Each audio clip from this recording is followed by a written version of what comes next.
कल हमने जो टॉपिक पढ़ा था दूषी विष और गर विष, उसी का मॉडर्न आज हम कंटिन्यू कर रहे हैं। तो एक टॉपिक कल आपका हो चुका है इसमें, वो था फूड एडल्ट्रेशन। अब फूड एडल्ट्रेशन के बाद क्या क्या हमें सिम्टम देखने को मिलेंगे या उसके क्या क्या कॉन्सिक्वेंसेस हो सकते हैं, उसकी आज हम बात कर रहे हैं। वो होता है फूड पॉइजनिंग।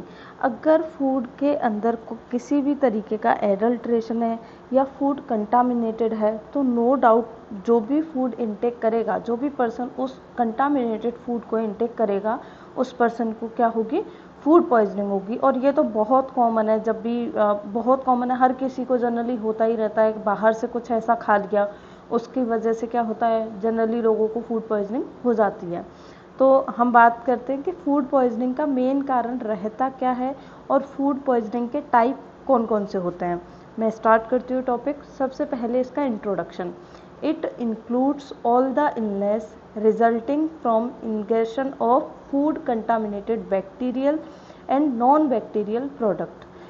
अब वो जो फूड इंटेक किया है, उसकी वजह से वो जो फूड है वो किसी भी चीज़ से कंटामिनेटेड हो सकता है। वो बैक्टीरिया से भी कंटामिनेटेड हो सकता है और वो हो सकता है नॉन बैक्टीरियल प्रोडक्ट से भी कंटामिनेटेड हो सकता है। अब नॉन बैक्टीरियल प्रोडक्ट कौन से होते हैं, जैसे कोई टॉक्सिक प्लांट का कोई एल्केलॉइड हो गया, या कई सारे प्लांट जो हैं वो टॉक्सिसिटी करते हैं, उनकी वजह से भी क्या है, फूड पॉइजनिंग हो सकती है। तो कहने का मतलब इन शॉर्ट क्या है कि फूड पॉइजनिंग बैक्टीरियल और नॉन बैक्टीरियल दोनों ही हो सकती है, और वो किस वजह से होगी, कंटामिनेटेड फूड के कारण होगी। It is usually restricted to acute gastroenteritis. अब फूड पॉइजनिंग का मेन जो साइन होता है वो हमें क्या देखने को मिलता है, एक्यूट गैस्ट्रोएंटेराइटिस। यानी कि सबसे पहले क्या होती है, पेट के अंदर खराबी होगी, वहाँ पे थोड़ा बहुत क्या है, एसिड सिक्रीशन ज़्यादा होगा, या फिर वहाँ इन्फ्लामेशन शुरू हुआ, तो उसकी वजह से हमें मेनली क्या देखने को मिलेगा, या तो वॉमिटिंग होगी या डायरिया होगा, और उसके साथ साथ नोजिया। ये कुछ साइन हमें वहाँ देखने को मिलते हैं। तो it is usually restricted to acute gastroenteritis due to bacterial infection of food और ड्रिंक। जो भी फूड या ड्रिंक इंटेक किया है, अगर वो बैक्टीरिया से इन्फेक्टेड है तो एक्यूट गैस्ट्रोएंटेराइटिस हो सकता है। तो ये तो रही बात बैक्टीरियल फूड पॉइजनिंग की।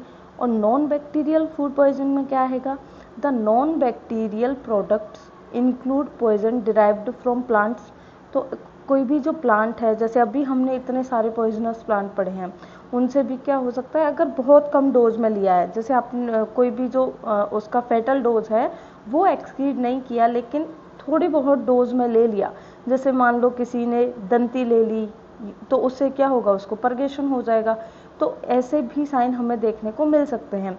तो नॉन बैक्टीरियल प्रोडक्ट के अंदर क्या क्या आता है, जो प्लांट बेस जो है उससे भी फूड जो है कंटामिनेटेड हो सकता है, या एनिमल बेस कोई प्रोडक्ट है उससे भी जो फूड है वो कंटामिनेटेड हो सकता है। तो ये कौन कौन से होंगे हम यहाँ बात करेंगे इसकी, ठीक है। And chemical migrating into food from the packing material and containers.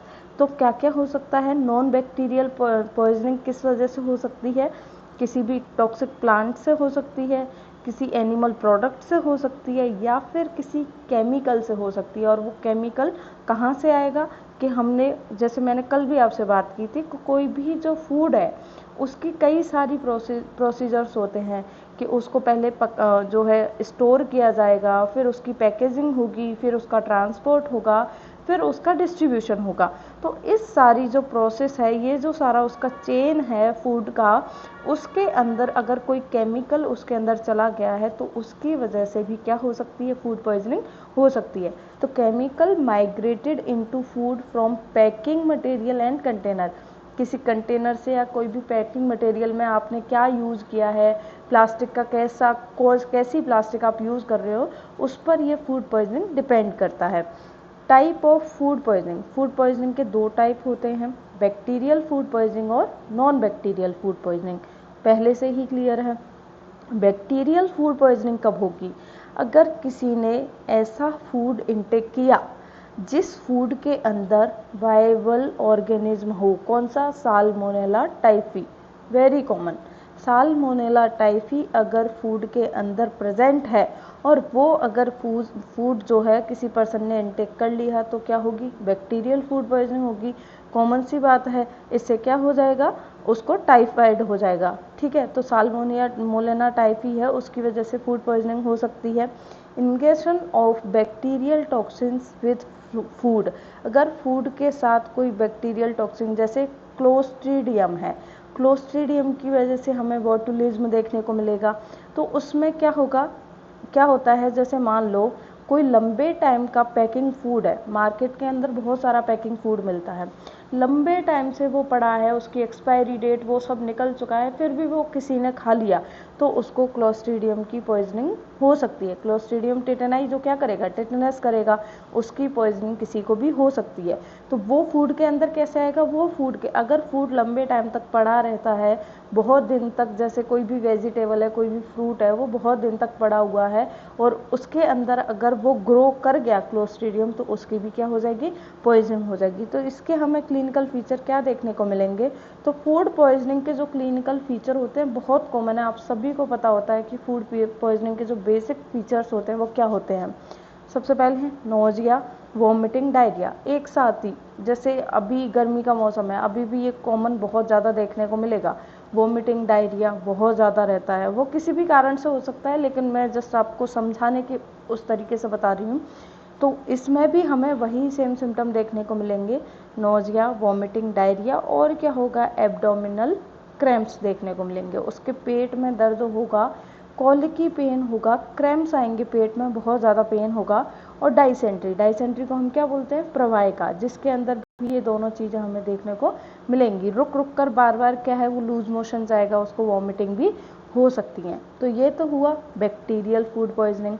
Non bacterial food poisoning में कौन कौन आएगा, कोई भी टॉक्सिक प्लांट फूड हो सकता है, कोई भी टॉक्सिक एनिमल फूड हो सकता है। अब इसमें फ़िश हो सकती है, लंबे टाइम से फ़िश को सी से निकाला या कहीं भी कोई भी तालाब वगैरह से कहीं से उसको निकाला, मार्केट में ला के रख लिया, और वो जो फ़िश है वो लंबे टाइम तक वहीं पड़ी हुई है, फिर बाद में उसको कोई ले गया तो उसके अंदर अगर कोई जो है ऐसा कोई भी उसके अंदर कोई भी टॉक्सिन हो सकता है जिसकी वजह से क्या हो सकती है, पॉइजनिंग हो सकती है। केमिकल कंटामिनेटेड बाय इंसेक्टिसाइड, जैसे कि हम जो है खेतों के अंदर कोई भी जो है फसल उगा रहे हैं, ठीक है, खेती कर रहे हैं, वहाँ हम खेतों के अंदर जो फार्मिंग के टाइम पे हम बहुत सारे इंसेक्टिसाइड का यूज़ करते हैं, पेस्टिसाइड का यूज़ करते हैं, तो उनका केमिकल भी अगर उसी फूड के साथ ट्रांसमिट हो गया है, ट्रांसपोर्ट उसका हो गया है, तो उसकी भी उस फूड के अंदर क्या हो सकती है, पॉइजनिंग हो सकती है। Food poisoning through animal, animal की जब फूड पॉइजनिंग होगी, नॉन बैक्टीरियल में हम पढ़ रहे हैं एनिमल, तो प्लांट की तो हम बहुत सारे पॉइजनिंग और वो सब वही लिखना है जो अभी तक पढ़ के आए हैं, ठीक है। एनिमल में हमें क्या क्या सिम्टम देखने को मिल सकते हैं, अगर एनिमल फूड से हम फूड पॉइजनिंग हुई है तो क्या क्या देखने को मिलेगा, ingestion of fish cause 2 type of poison, अगर किसी ने जो कई सारी फिश होती है, फिश बहुत सारी होती हैं, कुछ रेस्ट्रिक्टेड होती है यानी कि कुछ को नहीं खाना चाहिए और कुछ को हम इजीली खा सकते हैं, जैसे हमारे आयुर्वेद में भी बोला है कि रोहित मछली को खा सकते हैं, चिलचिम को नहीं खा सकते। सेम ऐसे ही बहुत मछलियाँ होती हैं जिसको इंटेक किया जा सकता है और कुछ को नहीं, कुछ बैन होती है, कुछ को इंटेक नहीं कर सकते। लेकिन किसी भी जहरीली फिश को इंटेक कर लिया तो क्या होगा, the first is due to bacterial growth in partially decomposed fish, fish है उसको बाहर निकाला, मर गई, अगर उसके अंदर ही बैक्टीरिया ग्रो कर गया, उसके अंदर ही बैक्टीरिया ग्रो कर गया तो एक तो इस तरीके से हो सकती है। अब आपको इसमें ये डाउट नहीं होना चाहिए कि इसको हम किसके अंदर रखेंगे, इसको हम नॉन बैक्टीरियल के अंदर ही रखेंगे क्योंकि वो एनिमल फूड से हो रही है। यहाँ पे कोई भी एनिमल फूड नहीं है, यहाँ पे क्या है, ओनली हमने फूड लिया है। किसी एनिमल के अंदर बैक्टीरिया ग्रो कर रहा है तो वो नॉन बैक्टीरियल ही होगा, ठीक है। फिर उसके बाद the second is due to presence in neurotoxic in certain fish, कुछ फिशेस होती हैं जिनके अंदर क्या होता है, कुछ टॉक्सिन्स प्रेजेंट होते हैं, तो उसकी वजह से भी क्या होती है, पॉइजनिंग हो सकती है। ज़्यादा डीप में नहीं जाना है, ज़्यादा डिटेल नहीं जाना है, केवल आप उतना ही पढ़िए जितना आपको पूछा जाए। ठीक है। तो सेकंड में क्या बोला है कि कुछ फिश पहले से ही बताई गई हैं जिनको रेस्ट्रिक्ट किया गया है कि इनको नहीं खाना है। क्यों नहीं खाना है? क्योंकि उनके अंदर कुछ न्यूरोटॉक्सिन प्रेजेंट हो सकते हैं, कुछ मायोटॉक्सिन प्रेजेंट हो सकते हैं, कुछ भी प्रेजेंट हो सकता है, तो उसकी वजह से भी पॉइजनिंग हो सकती है। अब एक एग्जाम्पल पढ़ते हैं बैक्टीरियल फूड पॉइजनिंग का। बैक्टीरियल फूड पॉइजनिंग का एग्जाम्पल है बोटुलिज्म। बोटुलिज्म क्या होता है, किससे होता है, वो बात करते हैं। बोटुलिज्म बेसिकली है क्या? अगर किसी पर्सन को फूड पॉइजनिंग की वजह से बोटुलिज्म हो गया तो उस पर्सन को क्या होगा, किसकी वजह से होगा? ये क्लोस्ट्रीडियम बोटेनिलम की वजह से होगा। ठीक है, उसकी वजह से जो डिजीज हो रही है उसका नॉमेनक्लेचर किया गया है बोटुलिज्म। इसके अंदर बेसिकली होता क्या है? इसके अंदर होता है पैरालिसिस। अगर किसी को बोटुलिज्म हो गई है तो उसको क्या हो जाएगा? पैरालिसिस। अब जनरली ये होता कैसे है?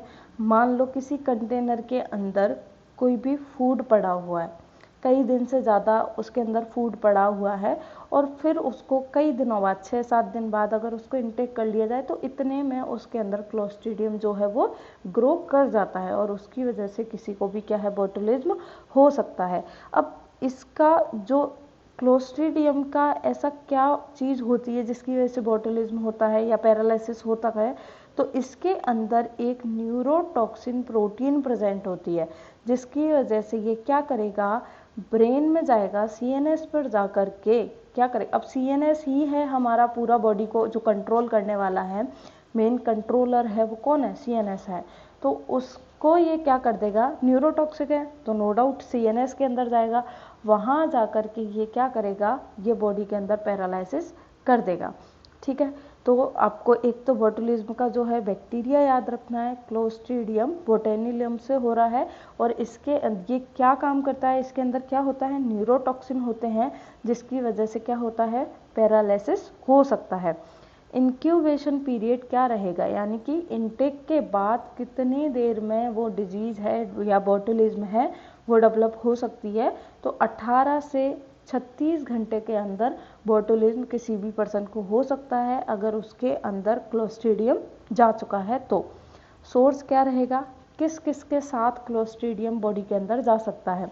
कोई भी पुरानी सब्जी हो सकती है, फ्रूट, जैसे जनरली क्या होता है, सब्जी बनाई ज़्यादा टेस्टी है, 2-3 दिन तक फ्रिज में पड़ी है, उसको खा रहे हैं। ठीक है, थोड़ी देर के लिए बाहर रख दी तो उसमें ही बोटल जो क्लोस्ट्रीडियम है वो ग्रो कर गया। तो वेजिटेबल हो सकती है, फ्रूट्स हो सकते हैं, फ्रूट्स का ट्रांसपोर्ट होता है तो लंबे लंबे टाइम तक वो बहुत टाइम बाद वो मार्केट में अवेलेबल हो पाते हैं, तो इतनी देर में भी हो सकता है उसके अंदर क्लोस्ट्रीडियम पहुंच जाए। And meat and fish, fish के साथ भी ये जा सकता है और मीट के साथ भी ये बॉडी के अंदर जा सकता है। मेनली जो ऐसी पॉइजनिंग होती है वो नॉन वेजिटेरियन के अंदर ही ज़्यादा देखने को मिलती है, क्योंकि ज़्यादातर जो पॉइजनिंग होती हैं वो मीट और फिश की वजह से ही होती हैं। ऐसा नहीं है कि किसी भी सब्जी या फ्रूट्स या नॉर्मल जो वेजिटेरियन है उनकी वजह से नहीं होती है, हो सकती है, लेकिन ज़्यादा जो होता है वो किसके अंदर होगा? नॉन वेजिटेरियन के अंदर होगा। क्लिनिकल फीचर्स क्या होंगे इसके? अब ये सेम फीचर्स हम पढ़ चुके हैं सारे, 11D साइन हमने पढ़े थे धतूरा के अंदर, तो उसके अंदर ये ऊपर वाले 3D आए थे। डिप्लोपिया, पिन पॉइंट इसकी प्यूपिल हो जाएगी। ठीक है, और क्या होगा? डिसार्थ्रिया, बोलने में इसको परेशानी होगी, क्योंकि ये जाकर के क्या करेगा? ये न्यूरोटॉक्सिन है, न्यूरोटॉक्सिन है तो ये कॉन्ट्रैक्शन करवाएगा और पैरालिसिस हो रहा है, यानी कि मसल्स के अंदर कन्वर्जन आएंगे उस पर्सन को और उसके अंदर क्या होगा? मसल कॉन्ट्रैक्शन होगा। डिस्फेजिया, किसी भी चीज़ को इसे निगलने में प्रॉब्लम होगी। नोजिया, वॉमिटिंग होगा। सीवियर कॉन्स्टिपेशन, ध्यान रखना है इस पर्सन को डायरिया नहीं होता है, इसको क्या होता है? कॉन्स्टिपेशन होता है। ठीक है, और क्या होगा? यूरिनरी रिटेंशन, इसको क्या होगा? यूरिनरी रिटेंशन, यानी कि इसका यूरिनरी जो आउटपुट है वो कम हो जाएगा, यूरिन बहुत कम जाएगा। ओलिगोयूरिया एनीयूरिया की कंडीशन भी इसके अंदर हमें देखने को मिल सकती है। हो सकता है वॉमिटिंग की वजह से इसके अंदर डिहाइड्रेशन हो जाए, तो उस वजह से भी जो यूरिनरी रिटेंशन हमें देखने को मिलेगा। दूसरा ये भी है कि उसको कुछ भी निगलने में प्रॉब्लम हो रही है तो वो ना तो कुछ खाएगा ना पिएगा, इस वजह से भी उसको क्या हो जाएगा? यूरिनरी रिटेंशन हो जाएगा। फिर हमें इसका मैनेजमेंट किस तरीके से करना है? Patient should be hospitalised and monitored closely. जैसे ही पता चलता है कि बॉटुलिज्म है या इसको फूड पॉइजनिंग हुई है, हॉस्पिटल में लेके आओ, उसको क्या है एडमिट करो और उसको मॉनिटर करो। और क्या देना है उसको, एंटीटॉक्सिन देने हैं, जितना जल्दी हो सके उतनी जल्दी हमें उसको क्या देने हैं, एंटीटॉक्सिन देने हैं। Emetic and gastric लवाज can also be used. ये क्यों दे रहे हैं, क्योंकि जो भी उसने खाना खाया है जिसके अंदर वो क्लोस्ट्रीडियम प्रेजेंट है, हम उसको बॉडी से जल्दी बाहर निकाल सकें। और क्या दे सकते हैं हम, बैक्टीरियल जो फूड पॉइजनिंग है उसके लिए और हम क्या क्या मैनेजमेंट कर सकते हैं। जैसे हम देख रहे हैं यहाँ पे इसको क्या हो रहा है, यूरिनरी रिटेंशन हो रहा है, तो उसके लिए हम उसे ORS दे सकते हैं, ओरल रिहाइड्रेशन थेरेपी दे सकते हैं, क्योंकि हमें इसका डिहाइड्रेशन क्योर करना है। IV सॉल्यूशन देंगे, IV में हमें इसको RL देना है, और इसको क्या देंगे, बैक्टीरिया है तो नो डाउट एंटीबायोटिक थेरेपी देंगे। इस तरीके से हम किसी भी फूड पॉइजनिंग को क्या, बैक्टीरियल फूड पॉइजनिंग को क्या कर सकते हैं, क्योर कर सकते हैं, ठीक कर सकते हैं। तो ये जो टॉपिक है आपका, ये आपको उसी के अंदर लिख के आना है, दूषी विष गर विष जो हमने पढ़ा था। अगर बड़ा क्वेश्चन पूछा जाए तो आपको ये साथ में मेंशन करके आना है एग्जाम में।